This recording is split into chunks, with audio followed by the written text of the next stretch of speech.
Qu'est-ce que le handicap ? Il s'agit de toute limitation d'activité ou restriction de participation à la vie en société. Aujourd'hui, nous parlerons de la surdité.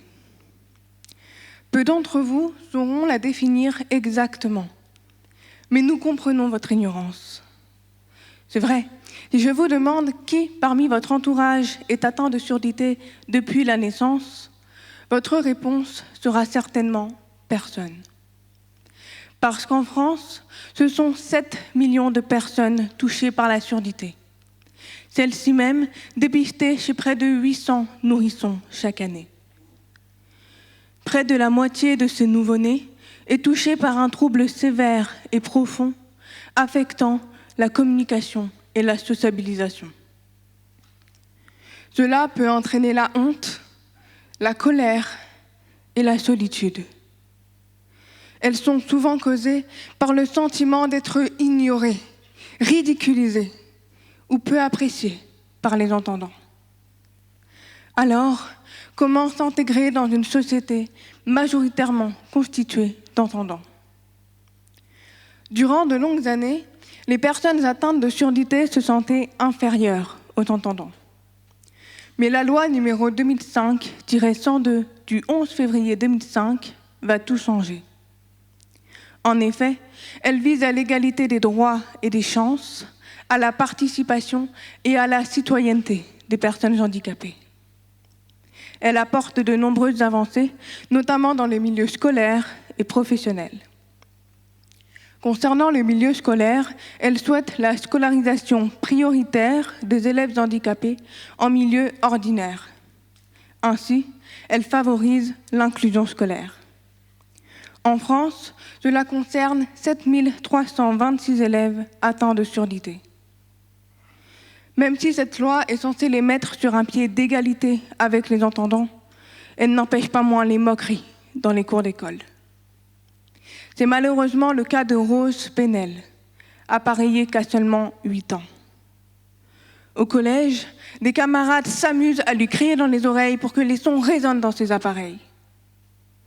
Une de ses professeurs l'a plaquée contre une porte car elle n'avait pas entendu sa demande. Trouvez-vous cela normal ? Eh bien, moi non. Non, parce que ce comportement a des conséquences sur l'enfant. À ce moment-là, j'ai du mal à accepter mon handicap et ma confiance en moi dégringole, déclare-t-elle. C'est seulement au lycée que j'ai compris que lorsque je te considère normalement, les autres vont aussi te considérer normalement. Cette phrase me rappelle l'histoire de Gaëlle. Gaëlle, 17 ans, malentendante depuis sa naissance et appareillée dès l'âge de 3 ans, a développé un complexe à propos de sa surdité. Oui, un complexe. Un jour, elle découvre ses problèmes d'articulation et de prononciation. Depuis, elle a peur de s'exprimer en public, alors elle préfère rester discrète pour cacher son handicap. L'intégration scolaire en milieu ordinaire peut être difficile. Les entendants ne sont pas sensibilisés à la surdité car c'est un handicap invisible. Dans le milieu professionnel, les malentendants rencontrent moins de difficultés. D'une part, parce que les employeurs et les employés comprennent mieux la situation. D'autre part, grâce à la loi du 11 février 2005.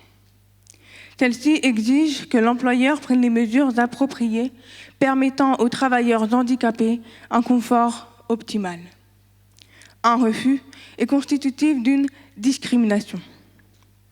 Marion, malentendante, déclare être dans une entreprise depuis plusieurs années et tout s'est toujours bien passé. En revanche, elle perd de son assurance lorsqu'elle rencontre de nouvelles personnes. Elle doit s'adapter à sa voix, qui n'est pas forcément propice à son audition.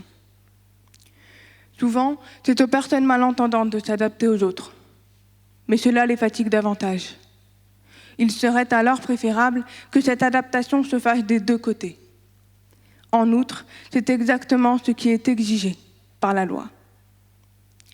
Par ailleurs, suite à ce texte, la MDPH, la Maison départementale des personnes handicapées, a été créée.